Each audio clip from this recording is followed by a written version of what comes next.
We've been in business for about 16 years now, so we've been around the block a few times. And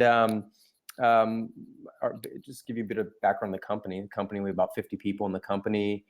We make a product called Basecamp. It's a great tool for people who need to work together with others and keep track of all the tasks that need to get done and have conversations in real time or slow time, keep track of all the files and artifacts that you're working on together. It's just a shared space. We've been doing this for quite a long time and have learned a lot about it, and just launched a brand new version called Basecamp 3 a few weeks ago, which is redesigned from the ground up and quite different from anything we've ever built before. But fundamentally, our company is interesting. We do a lot of different things differently.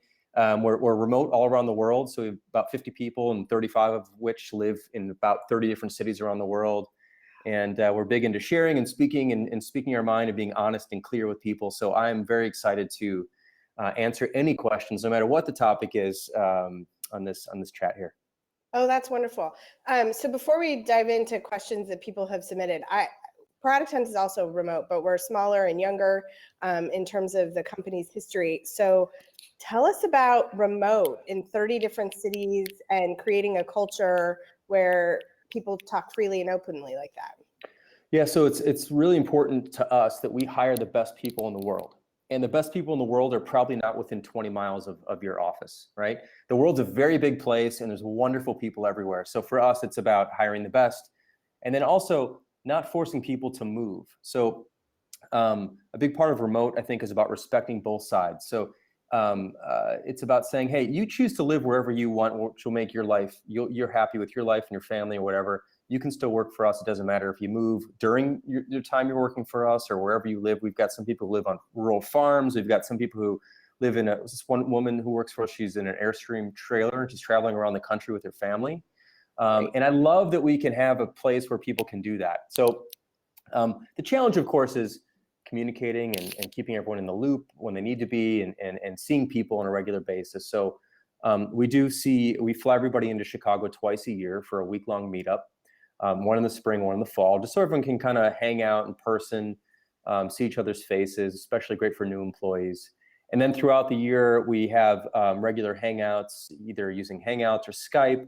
And then we're constantly communicating using Basecamp, either via chat or messaging or comments on the work that we're doing. And so everyone gets to know each other quite well, quite quickly, remotely, and then we see each other twice a year, so that we can kind of tie the knot and get to know everybody in person. That's great. So along those lines, with people being anywhere, what's the funniest, most interesting story of recruiting someone? Like an interesting story of where you found them or how you came across them? We've been fortunate in that a lot of people who work at Basecamp came to us. So that's how we've been sort of fortunate there. But I'll tell you that the most unusual one is my business partners. So David Henmeyer Hansen and I are business partners here. And when I first met David was living in Copenhagen, Denmark, and I was living in Chicago. So we were, I think, about 7 hours apart. And we met because I posted a message on our blog. He wasn't working for the company at the time. I was learning how to program in PHP and I got stuck and I had a question. I didn't know how to do something. So I posted something on our blog saying, can anyone help me with this? And I got a lot of responses back, and the most thoughtful response was actually David's response.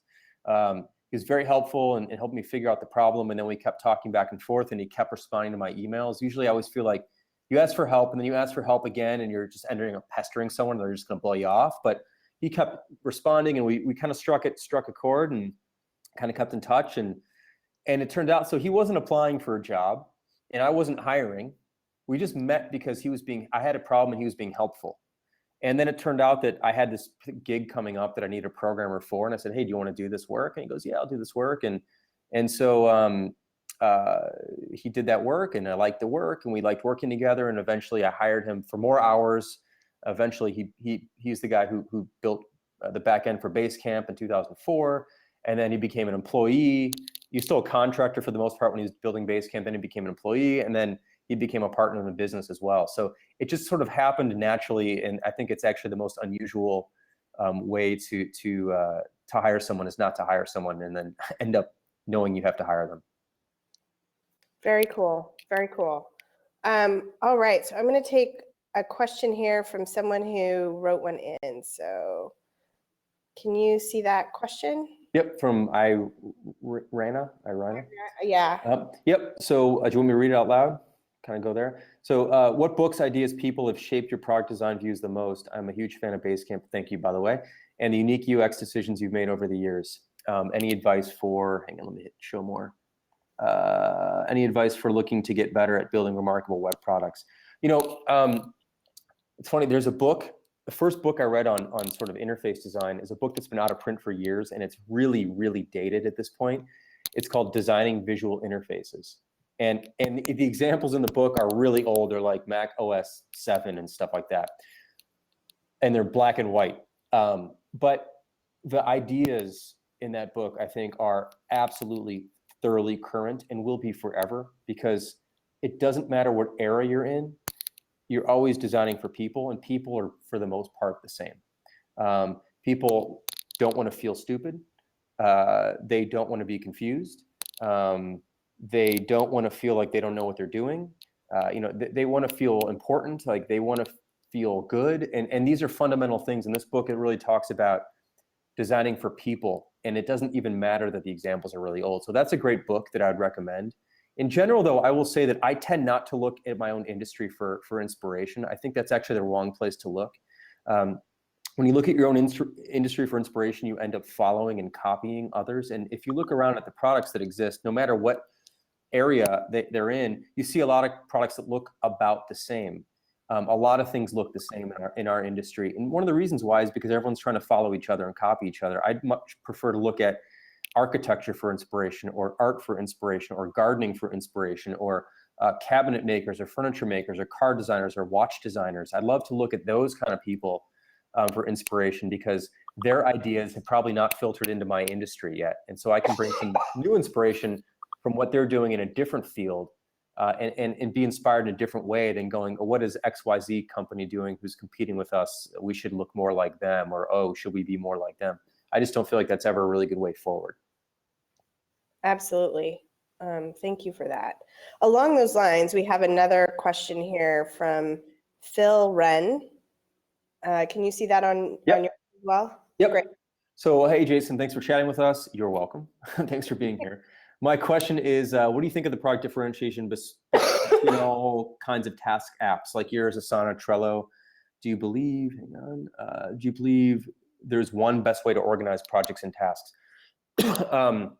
I think there are many, many, many ways to do many different things. And luckily, there are lots of different flavors out there. Some people like Basecamp, some people like Trello, some people like Asana. We've never looked at Basecamp as a task management tool. I know Asana is very task-driven. Trello is task-driven, but also not more about process-driven. Basecamp has always sort of been a bundle of, let me step back. Basecamp, to me, there's a certain set of truths that exist when working with people, okay? Number one, you gotta hash things out. There's times you need to hash stuff out quickly, all right? And that's really what kind of chat's really good at. So Basecamp 3 has that, has chat. There's times you need to pitch thoroughly and think slowly and put a complete full idea out there. And that's what message boards are for, and that's great. Basecamp has that. Basecamp also has tasks because you need to divvy up work and organize it and outline it and assign it to people. That's one piece of the job of working with people, are tasks, but it is not the thing. You also need to know like when things are due and what the schedules come, like what's coming up late and what's late, what actually is late and what's coming up next. That's what schedules are for. Basecamp has that. There's also, when you're working with people, you have artifacts, you have files, and you have documents, and you have PDFs, and you have things you need to refer to, and you need to discuss those things.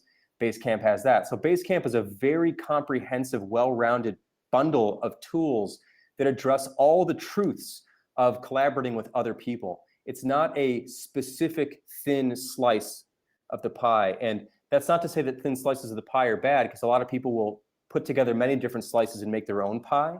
I just don't believe that the majority of people actually want to go through the trouble of putting their own pie together. I think a lot of people are looking to buy one thing that does all these things for them together. So that's kind of the difference. But to get back to the fundamental question, no, there's not one way to do things. There's a way that works best for you and your group. And I'm glad that there's a lot of options out there for people. That's great. Thank you. Sure. So we have someone calling in. Let's give this a try. Cool. Brian Watkins. Are you there? Looks like he's coming in. Here we go. Wonderful. Hey, Brian. Hey, how's everybody doing? Hey, Brian. So kind of just one of my questions, more or less, was with the new Basecamp 3, how does that kind of help, just in terms of like individuals as well as like bigger teams? Like what's kind of the offshoot there? Because I know with previous Basecamps, it was Basecamp Personal. That's kind of, one thing that I was wondering about. Yeah, sure. So, by the way, I'm hearing a little bit of echo on your side. Maybe if you can hit mute or something while I answer. Yeah. Sorry about that. No worries. So Basecamp was never really designed for individuals necessarily to use it on their own if they're only working with themselves. Basecamp Personal was sort of a way to extend the existing version of Basecamp to do that.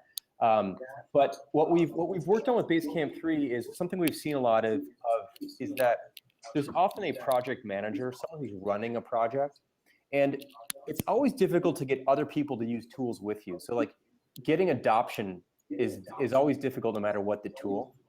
And so we've made Basecamp 3 work in a way that one person could be the primary user and the only user fundamentally, but they can broadcast things to outside parties without them having to ever sign in, set up an account, or go through any of that sort of stuff.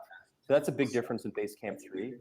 But I think fundamentally Basecamp, so Basecamp 3 also includes one free Basecamp. So I actually happen to have a personal account, which I'm not paying for because I only have one Basecamp in it right now, which I use from like personal notes and scraps and tasks and stuff like that. So it works that way, but it's not really thoroughly designed for that kind of work. It's more for collaborative work with other people. Cool. Thank you. Yeah, you bet. Great. Thanks, Brian. Thank you. So I think I'm going to grab one of these questions from the side that people are typing in. So from JC, sorry if that's an abbreviation for something.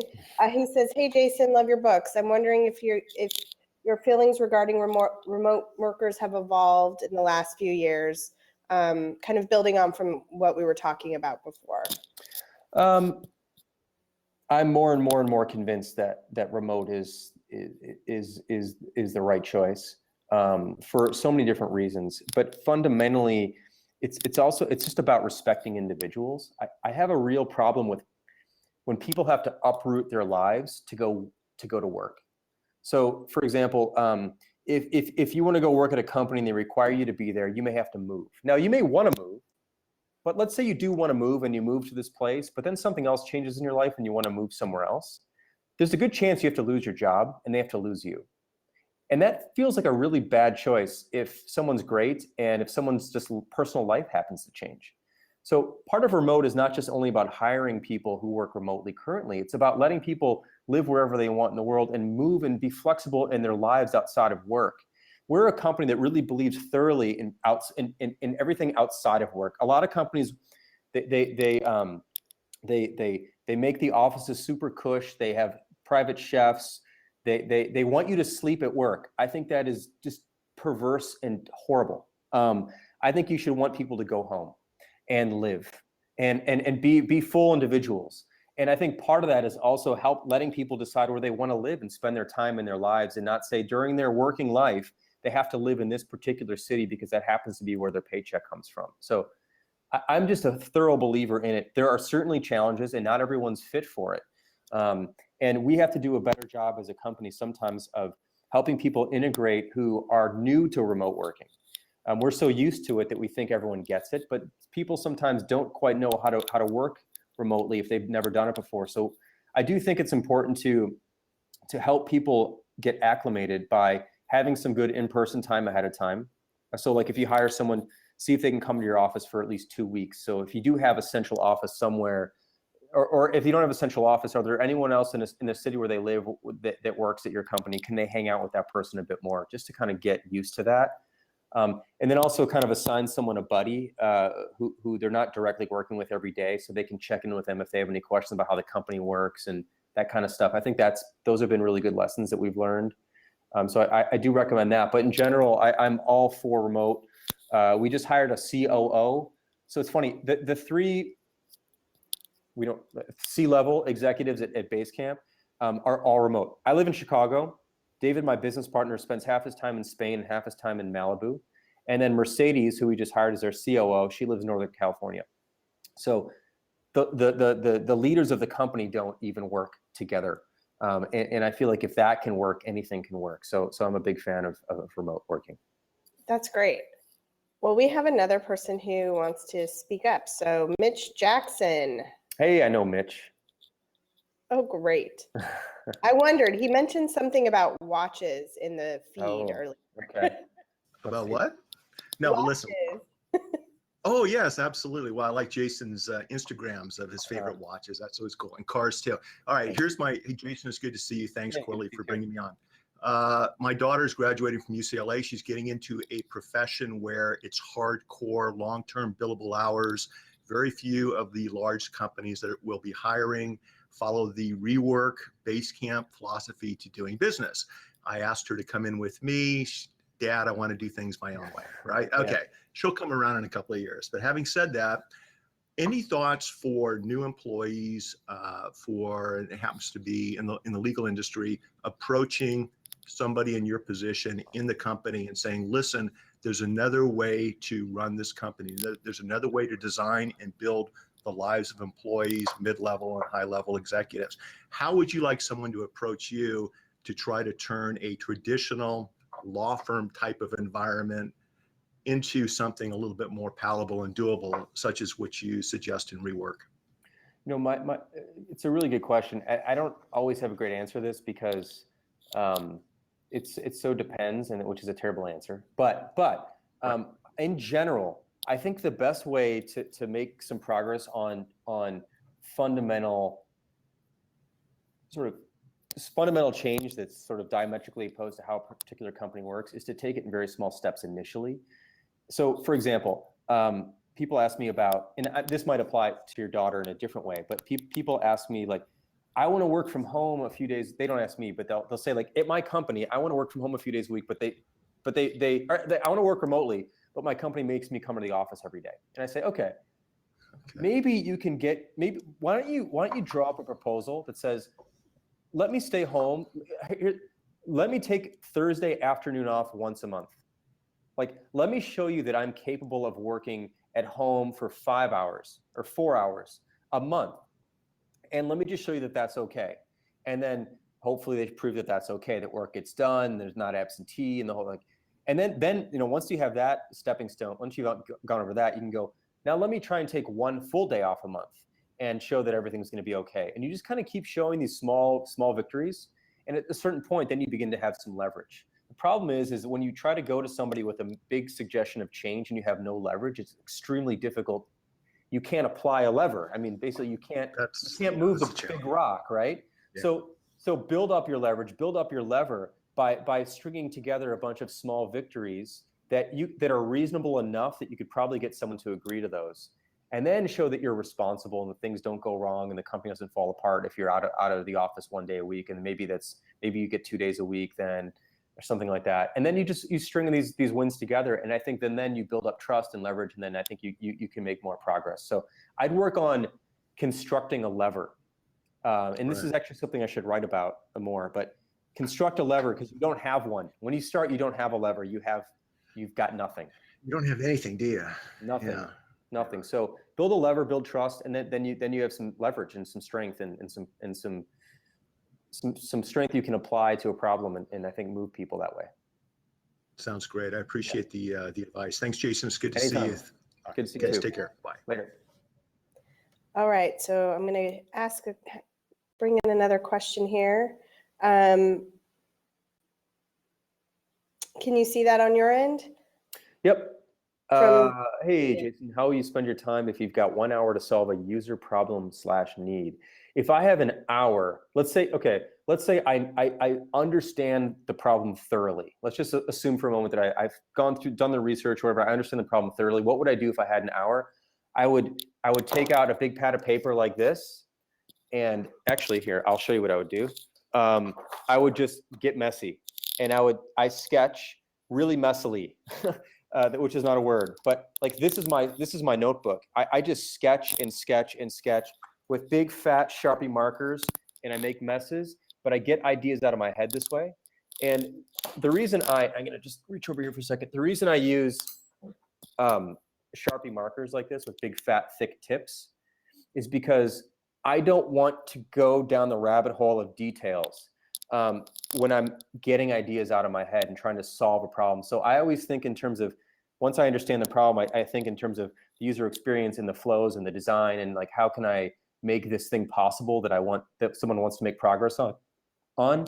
And so I write with big, thick Sharpie markers because it doesn't allow me to fixate on like the actual copy on the button yet, or the shape of the thing. It's just like broad strokes. I mean, this is like the detail that I go into. I can't even read my writing. Like, it doesn't even matter. But that's it, because that's all the detail I need for an hour's worth of work and thinking a problem through. At that point, I'll have some sketches ready, and then I'll write up a thorough pitch. So at Basecamp, we write it. Companies call it different things. We just call it pitches. So we write up a pitch, and a pitch includes a story, writing, thorough, with illustrations, and talk something through. And sometimes we put together a little video, and then I can like make my point with those things. But that's how I'd spend an hour. It's just roughly sketching and thinking things through, and thinking in terms of what would the customer see, but not at a detailed level, just at a very abstract, high level, with big, thick marker and a big piece of paper. And also, you'll notice here that I don't worry about, like, this is a good example, and this is, some people might recoil and think this is horrible, but I draw over things on the same piece of paper with just different colors, because I further do not want to worry about, it's not about what it looks like yet, it's about getting the idea out. And if I'm always using a clean sheet of paper when I come up with a new idea, it's too precious. This is not precious right now. This is about getting the ideas out of your head and jotting stuff down, and then making it better later when you want to present it to other people. Hopefully that answers that question. No, that's great. It makes me feel better when I pull out a pen and paper now, for sure. Yeah, I think pen and paper is just still the best way to quickly iterate on ideas. And then after that, you can get into getting more digital about things. But this is still the best tool. You've like made my day personally. So thank Cool. you. Cool. All right, here's a question from Emily. She's asking, what's the best advice and what's the worst advice you've ever been given? Hey, Emily. The best advice I've been given, well, I've been getting a lot of great advice, luckily, I think. One of the really most interesting, I'll give you this, the most interesting piece of advice and the most thought-provoking piece of advice I've gotten was actually from Jeff Bezos from Amazon. Jeff was talking to us once about what to focus on as Jeff's an investor in Basecamp, and he's the only investor in Basecamp. And we were talking to him about our long-term growth. We want to be in business for 20, 30, 40 years. Like, we want to be here for a long, long, long time. So I was asking him about that. And he said, the secret to that is to focus on the things that don't change in your business. So to give you an example, he said, okay, at Amazon, people are not going to wake up 10 years from now and go, I wish Amazon's selection was worse. People want great selection now, and they're going to want great selection later. So we can invest in what it would take to offer a wide selection of products. People 10 years from now are not going to go, I wish it took longer to get a product I purchased from Amazon. So people today want fast shipping, and they're going to want faster and faster and faster shipping in 10 years. So they can invest heavily in the infrastructure it takes to deliver packages faster, or make them more available, or whatever the things are, right? People in 10 years are not going to wake up and go, I wish Amazon's customer service was rude. Like, they're going to go, I wish it was better and friendlier. And so that's going to matter today and tomorrow. So if you can make big investments in those things are the things that are going to pay off over the long term versus chasing trends. What's hot right now? How are people working right now? So for our business, we thought a lot about this, and like, for us, customer service is a key thing. If you email us a question, our customer service team a question, you will get an answer in under 2 minutes, 24/7. And if you email most companies and you won't hear from them ever. So I encourage people to write support at basecamp.com, or go through the support form, and you'll see that our responses are very quick, and they're all real. They're not canned. But the point is that we've invested in that because we don't think 10 years from now, people are going to wish our customer service was worse. And we invest in performance. So making sure that our products are fast. People are not going to wish Basecamp was slower in 10 years.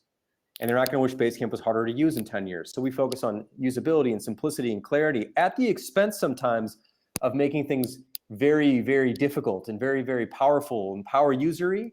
I think that, we sort of take the stand that we want to make things as clear as possible. And that means that some things you may not be able to do X, Y, and Z, but you can do X and Y really damn well.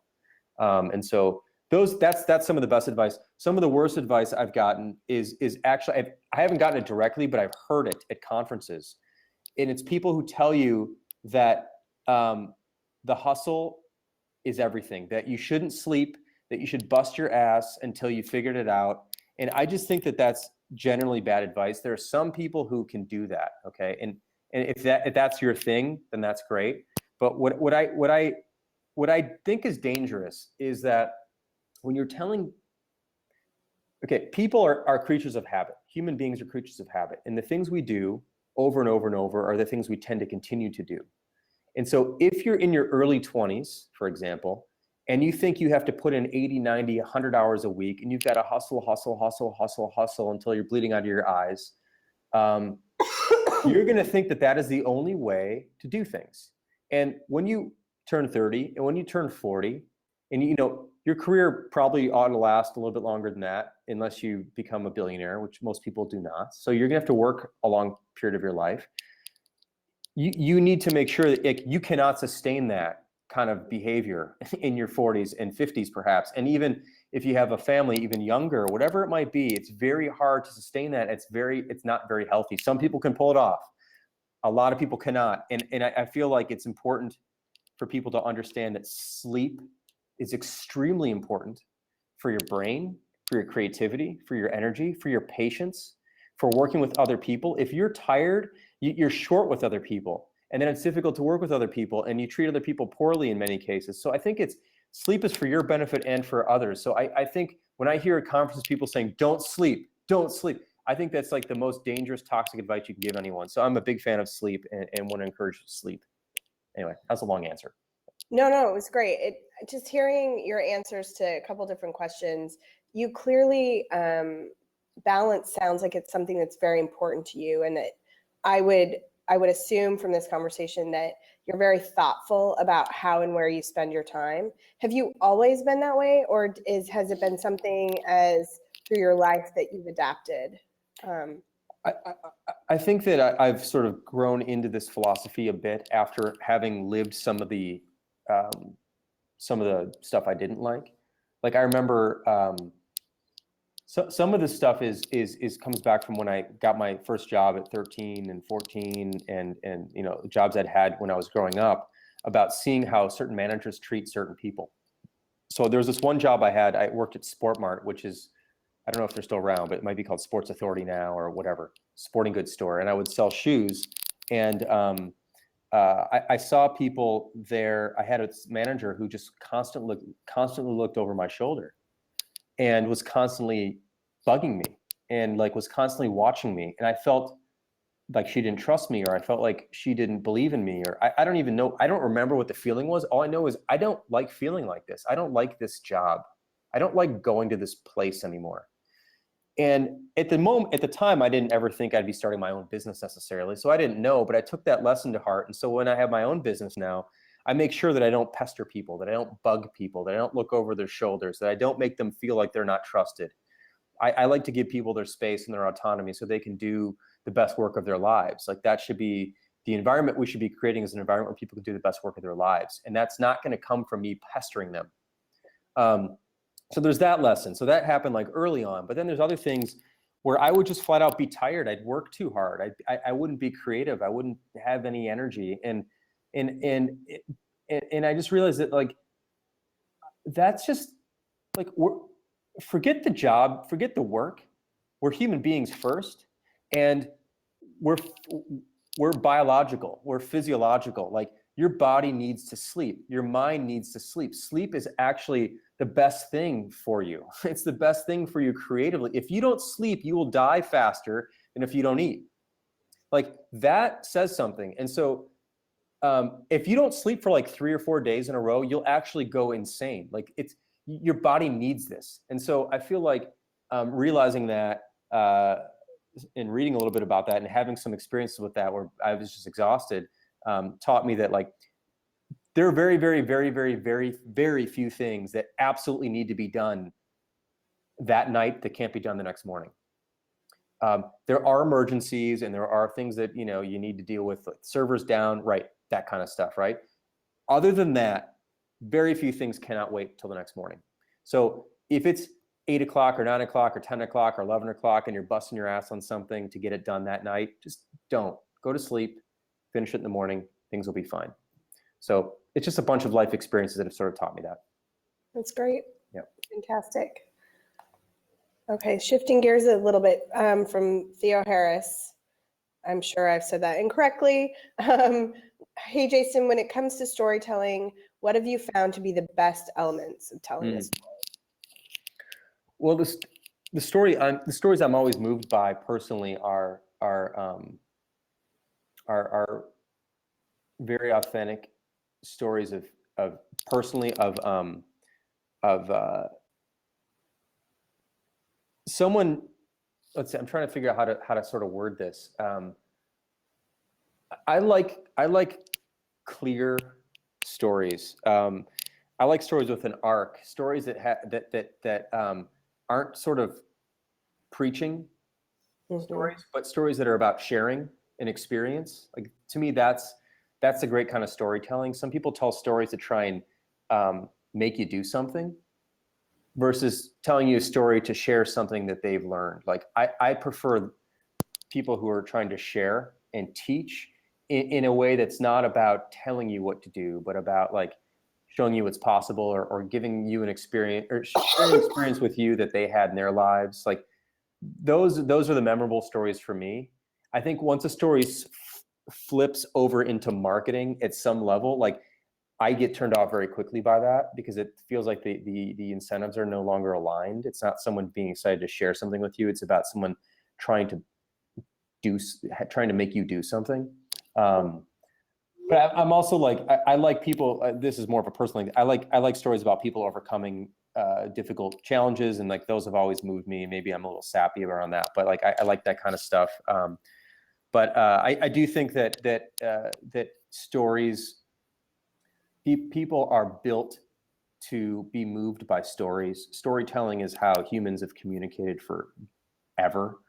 Whether it was a dance or a painting or finally the written or the verbal language, and then finally written language, stories are what moves people. And I actually think that we don't do as good of a job as we used to actually in telling our own story. And I want to work on a lot more of that next year. It's a big focus and interest of mine next year, is to get back into telling stories about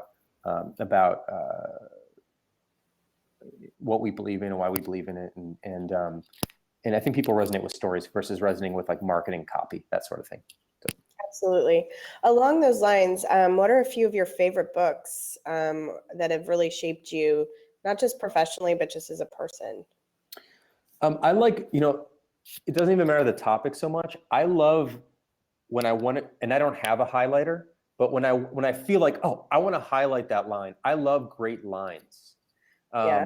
So there's a book I'm reading right now called Skyfaring, and it's written by this pilot who's a 747 pilot, and he talks about like his fascination with flight and the miracles of modern flight and air travel and the mechanics of it and the poetry of it and the sense of place that you get when you arrive somewhere. And anyway, it's this really, really cool poetic book. And I'm reading it on the Kindle, and like I can highlight on the Kindle, and I'm finding myself just highlighting the hell out of this book because I love when people string words together in a way that really touches me and like makes me totally understand what they're trying to get across. So it doesn't matter the subject so much to me. It's about the lines and like the poetry of the lines. So that's a great book that I really like. I love reading about people. I read the Einstein biography by Walter Isaacson, which I really enjoyed. I love reading people's stories. I'm just fascinated by true originals people who are thoroughly original, and anything that's written about them, I love to read. So another, yeah, I don't know. So it comes down to lines for me, though. I just love great lines. I don't know. That's kind of a bad answer, but No, it's not. What's one of your favorite lines? oh my God. I don't know offhand. That's such a great question, though. I feel like I should know that. I keep a page of quotes, famous quotes that I love, but I don't have any on the top of my tongue right now. But it's a great question. I've been actually thinking about starting like a Tumblr or something just called Great Lines. And whenever I see these lines that I end up highlighting, I just post them because they're not all quotes. Some of them happen to be quotes, but other of them just happen to be like really poetic, beautifully written lines. It might be 24 words, it might be 8 words, it might just be 4 words, but it's just like someone just nails it really beautifully, and you're like, I get that. So I've been thinking about starting one of those, and maybe I'll do that as sort of maybe push me to do that, since now I can't quite remember the great lines I've read. No, that would be great. I'm a person who highlights in books and goes back and refers to those things as well. So Yeah, that would be fantastic. cool. I would follow that. Yeah, I think it'd be fun. Many others here would too. Shifting gears a little bit, from Lachlan. Thanks for doing. It's awesome you're doing this. What's the hardest part about running Basecamp? So the hardest thing is, as we've gotten bigger, and we're still relatively small, all things considered, 50 people, very small company, as far as the number of people we have here. It's just been trying to maintain a culture as we grow, that is still a culture about everyone knows their first name, everyone knows everyone's first name, everyone has a good sense of what people do outside of work, everyone knows where everyone stands, who people are. The personal side of the business is the hardest part, and just making sure that we don't lose that. And we probably lost a tiny bit of that in some ways. It's just natural as the group expands.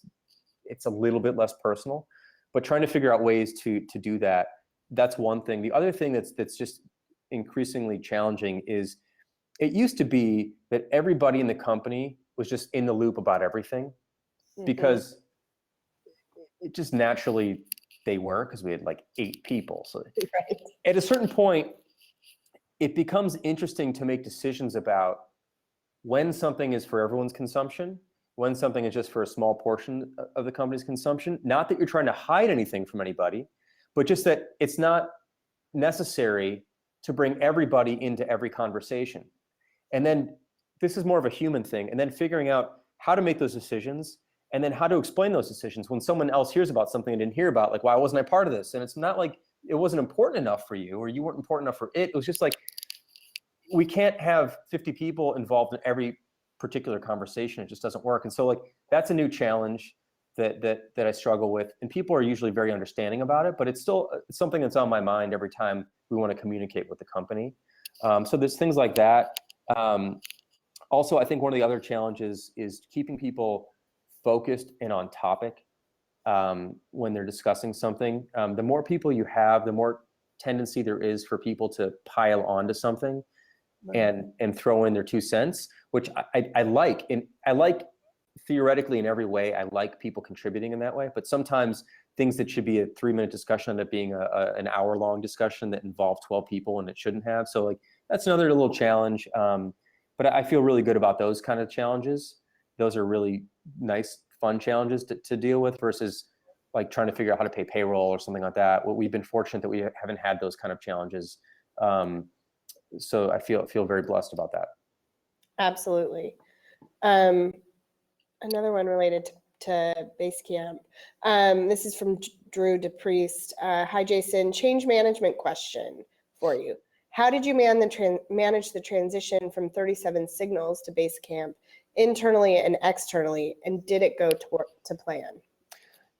Great question. So just for some background for people who don't know, we used to be called 37 Signals. And then in 2014, last year, we changed our name to Basecamp. We spun off some of our other products and rolled other products into Basecamp. And now we just kind of do one thing, which is Basecamp, focus on Basecamp. And so as part of that, we changed our name.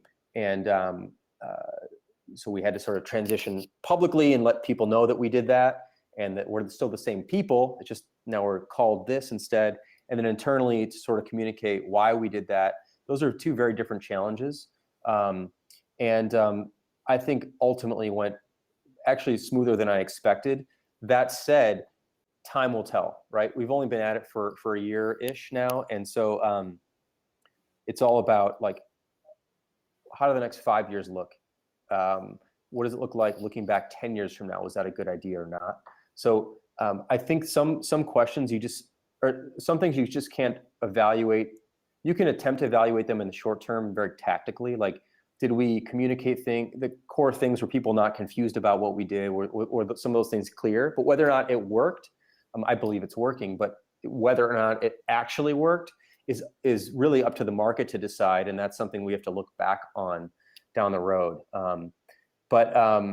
Managing the transition was, I think, at the end of the day, I actually believe in many cases you can over communicate, but in this kind of case, I don't think you can over communicate. So I think you're better off sharing and telling the story and explaining things as thoroughly and as regularly as possible throughout the process. So nobody wonders at any moment what comes next and what happens then and what happens if. So dealing with a lot of the what ifs and sort of, we put together a really extensive FAQ around this that was sort of trying to be proactive about some of the questions we actually thought people would ask. Since, first of all, FAQs are usually BS because they're written ahead of time before anyone actually asks a question. So they're not frequently asked. They're like anticipatorily asked questions. But we had to do that. But a lot of it was, we were trying to ask the hard questions because you can always ask, and people like often FAQs are very much like marketing speak. It's like, do we really not have to pay for this? It's like, no one actually asked that question, but people are using them to like make it look like their product is very affordable and stuff like that. Like, I can't believe you get all these things. Is that true? Like, that's not actually a question people ask. People want to know like, well, what happens if, and what happens when, and will this go away? And will anyone be confused? And what will my customers think? You know, like, you really want to ask those or answer those difficult questions. So we went pretty far in trying to make sure that was as clear as possible. Great. Yeah. Anyway, there's that. So I'm going to take one of the questions here from the side again, Chris, and I'm not going to, his last name starts with a V. What made you think you had a winner with Basecamp, and how did you know that it would be a success? We had this, when we launched Basecamp originally, we used to be a web design company, web design firm. So we were doing work for hire, and Basecamp was a side project for us. We built it because we needed it. And so for us, the success criteria initially was simply, does this tool meet our needs? We need this tool because we were talking with clients on the phone and talking with clients via email, and there wasn't texting or messaging at the time, but it didn't even matter. The point is that we were not putting together a unified front. We didn't feel like we had our shit together. Clients couldn't find, they didn't see a schedule, and they didn't know where things were, and they didn't know where to get certain things, and emails were lost. If someone didn't hit reply all in the chain, like you lose, the whole thing, right? So we need a better way to communicate with our customers. We need a better way to get their feedback on the record. We need a better way to make presentations with them. And that's not one-off quick chatter. That's like thorough, here's a thought, here's an idea, here's a presentation, here's some work. Here it is, let's talk about it, let's get feedback, take your time and get back to us, Anyway, we need a way to do that. And we also need a way to manage the work internally because we were dropping the ball on things. We didn't know the tasks that need to get done, the whole thing, right?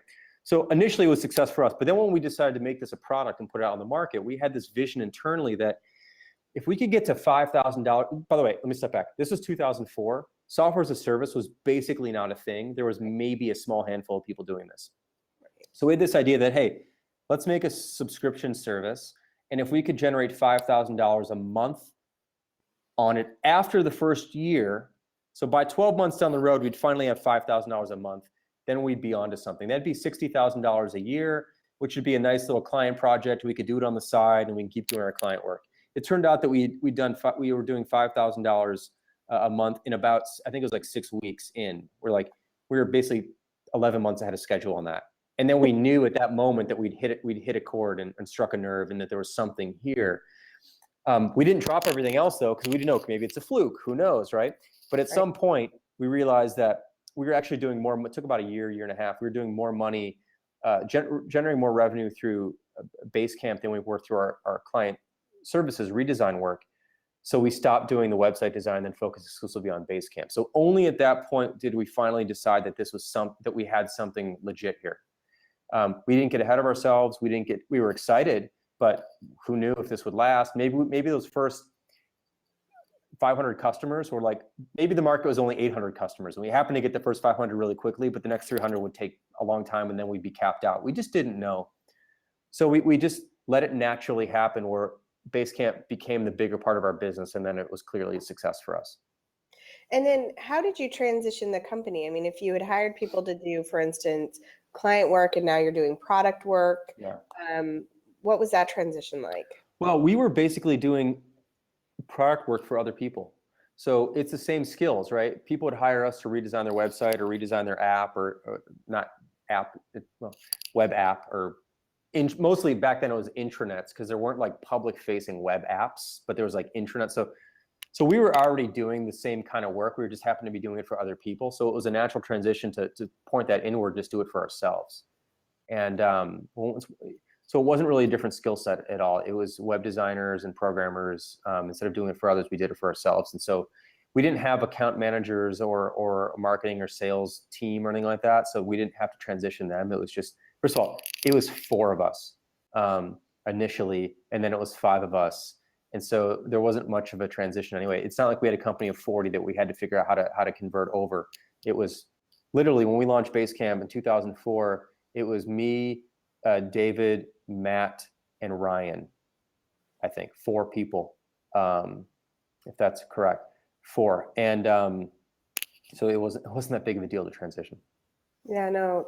And then you have Jeff Bezos as your investor.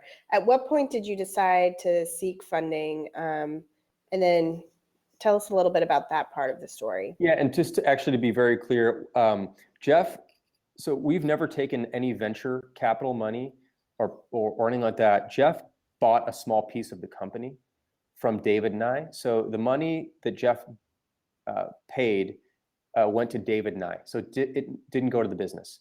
And the reason, and so we've always been 100% funded through customer revenues, and we always will be. That is we're basically as bootstrapped as it gets, except we have a small minority owner as well.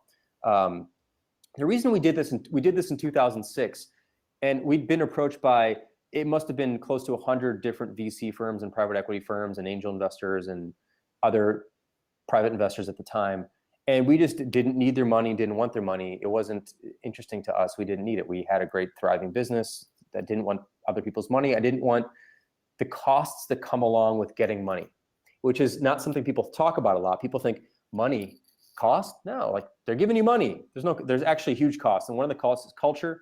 People who invest in you want you to grow quickly. We didn't want to grow quickly. We wanted to grow steadily, carefully, thoughtfully, like a tree. It sounds weird, but like trees don't shoot up. They grow slowly and strong over time. So that's kind of how we want to grow our company. We didn't want to sell our company. So when you raise money, at some point, investors need their money back. And so usually that's a 3 to 5 or 5 to 7 year time frame. Might be an IPO, might be an acquisition. We don't want to do that. We want to be in business for 30, 40, 50 years if we can, right? So most of the money that we were offered came with the strings that we didn't want to hold. Jeff was different. Jeff's a very long-term guy. We're actually an LLC is our corporate structure. So Jeff is a member, which means he gets distributions at the end of every year with profits that are left over. So he's getting paid every year, just like we are. And so that's a great fit for him. And he gets to participate in the upside down the road if there ever is something. He's made his money back and more on the investment already, even though we haven't had to sell the company or anything like that. The reason we did it though, was because, and Jeff came to us, he'd seen one of his companies he funded used Basecamp, another one, actually 2 or 3 of them used Basecamp at the time. He saw me speak at this conference in 2005 in San Diego and liked what I had to say. And so we caught up. And the reason we did it in 2006 is getting back to something I said earlier, which was David and I didn't know if this would be a fluke or not. Like, what if Basecamp fizzled out in 2007 or 2008? Like, could we take a little bit of risk off the table? Right. Put some money in our personal accounts that money would not necessarily pay for the rest of our lives. It wasn't that kind of money, but it was good money, certainly good money. Um, and you know, could we take a little bit of risk off the table just in case? And I'm a big fan of that. I'm a big fan of cutting your risk back a little bit from time to time. A lot of entrepreneurs love to go mega risk. I'm not a mega risk taker. I'm a calculated risk taker, and I think part of that is taking some profit off the table from time to time. I think that's very valuable. Whether you're investing in the stock market, you're investing in anything, selling something, you don't have any profit until that profit's in your pocket. Other before that, it's paper profit, and that can go away really quickly. So anyway, that's why we did. That's a long answer, but hopefully that gives people some insight into that. And by the way, the reason we did it with Jeff and not anyone else is because Jeff is sort of a personal hero of ours in terms of an entrepreneur who's very innovative and very interesting thinker and an original thinker, and someone who has a very long-term view on things and we wanted someone like that in our corner versus someone whose only goal was to get an investment out of it. So so that's why we did that. That's great. Yeah. Would you have, so for entrepreneurs who are kind of trying to make these kinds of trade-offs, what advice would you give them based on? A couple things around that is around raising money. First thing is you better know, this is my opinion, you better know what you're going to spend that money on, because it's expensive money. And if you don't need it, it's going to cause you to do things with it that you may not have wanted to do. So I think it's very important to really know, if you had an extra $2 million in the bank, exactly how you'd spend that before you raised it. Versus now we have money in the bank, now let's figure out what to do with it. I think that's a pretty dangerous thing. The other thing I'd say is I'm a big believer in bootstrapping, and I'll tell you why, especially at the start. And the main reason why is because getting back to the habits talk I gave earlier, which is about like the habits, the things you do over and over are the habits you form. And a company that goes out and raises money early on, very early on, they're flush with cash in the bank. What they get good at is spending money. And that's what they practice doing. They practice spending money. A company with no money in the bank that needs to make money to survive, they get good at making money because they have to. And so they practice making money. And so if you're going to practice and get good at one of two things, making money or spending money, I think you're better off getting good at making money, because that's the lifeblood of your company over time. And if you don't have that pressure to have to make money, you don't practice that skill. And making money is a skill, just like playing guitar. If you have to go play guitar in front of 100 people in 4 years, and you pick up guitar the night before, you're going to suck and embarrass yourself. And I think the same thing is true if you feel like we don't have to make money in our company for 6 years, and then eventually we'll have to figure out how to make money, and we'll have enough users, we'll just turn the money-making switch on. No, you're going to suck at it just like you'd suck at playing guitar for the first time. Making money is a skill like anything else, and you got to practice it. And I think you're better off practicing that as much as you possibly can early on. And when you have money in the bank, you don't have to practice that. So it's about fundamentally getting better at the things that are going to sustain your business over time. And that's why I think it's really important, and at least initially, to really go through the struggles of figuring out how you're going to make your business sustainable on its own.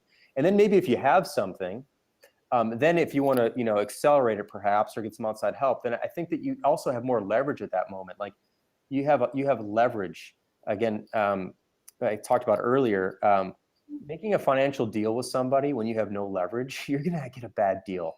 Right. But if you have success in your pocket and you have years of experience and you've got a business that runs itself and you've got all these things, when you finally go to raise money, if that's what you choose to do, you've got a track record which you can tread on and you can hold up and go, look what we've managed to do on our own. We don't need you. We'd like to work with you. We'd like to raise some money, but we don't need to. That gives you more leverage. And I think that's important. So. Yeah, that's great advice. So we're down to our last 5 minutes. Oh, it sucks. I know. So I want to encourage people to call in because it'd be great to have another live person. In the meantime, this question from Kalina. What is your own notion of success and fulfillment? She was inspired by DHH's posts earlier this month. So want to hear the contrasts and similarities. Yeah, thank you for that question. I think that's a really important one because I think a lot of people's definitions of success is written by others, and they're trying to live up to some ideal that someone else set. My definition of success is pretty simple, which is, do I want to do this same thing again tomorrow? Basically, do I want to do this again? Would I want to do this again? And that doesn't mean there aren't crappy days, because there are, and some days, some weeks I dread. It happens, right? But for the most part, it's like, and there's even bad months, right? But for the most part, it's like, do I want to do this again? Do I enjoy doing this? Is this something that's fulfilling to me personally? Not about keeping score necessarily, right? It's just about like, would I want to do this over? Would I want to do this again? And my answer would be absolutely yes. And until it's not, then maybe I decided, until it's not enough, then I decide that maybe I want to do something else. But now also, to be fair, I've reached a certain level of financial independence at this point, where I have a little bit more flexibility to have a broader view on success. And I'm self-aware enough to admit that. But I think that I've always felt that chasing a number is a bad thing to chase. Numbers are not good things to chase, in my opinion. I think you should chase more personal fulfillment, things that make you feel full inside, and sort of lead to you. Because the thing is that if you get good at figuring out what those things are, you'll have those your whole life. And if you only get good at chasing numbers and looking at numbers as your goalposts, there's going to come a point in your life where numbers may not matter as much anymore, and then you're lost. Right. And then what do you do? And so I think it's important to figure out from within what drives you and what's important to you. And once you find that stuff out, then I think it's a lot easier actually to feel successful. That's great. That's a great answer to that.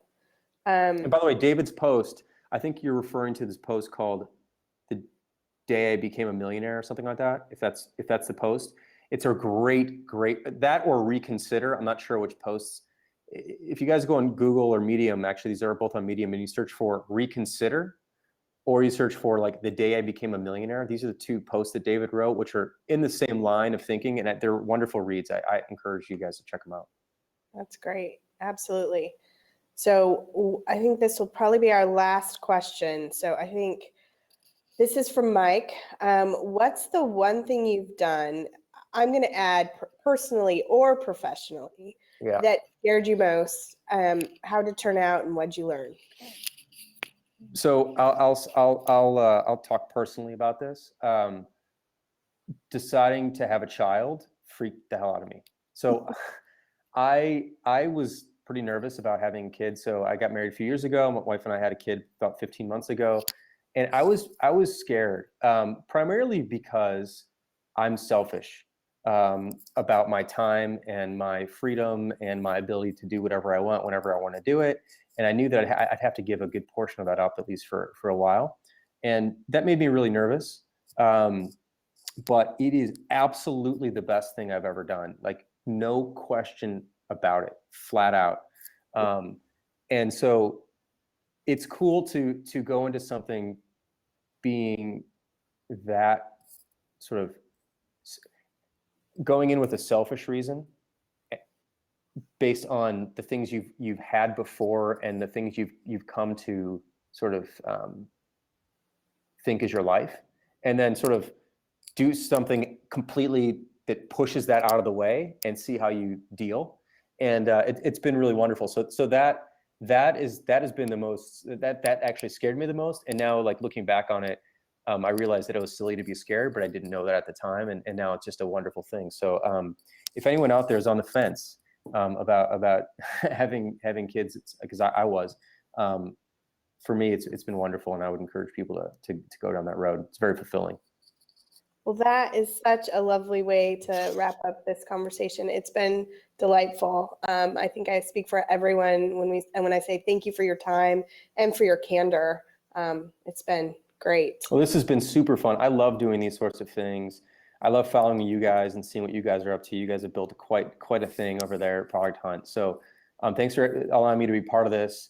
And if you ever want to do it again, I'm totally game. So let's keep in touch. Absolutely. I have more questions, so I know that. Part two. Let's do it. Anytime. You tell me when, I'll be here. Okay. Thank you so Cool. much. Thanks, everybody. Bye. Bye.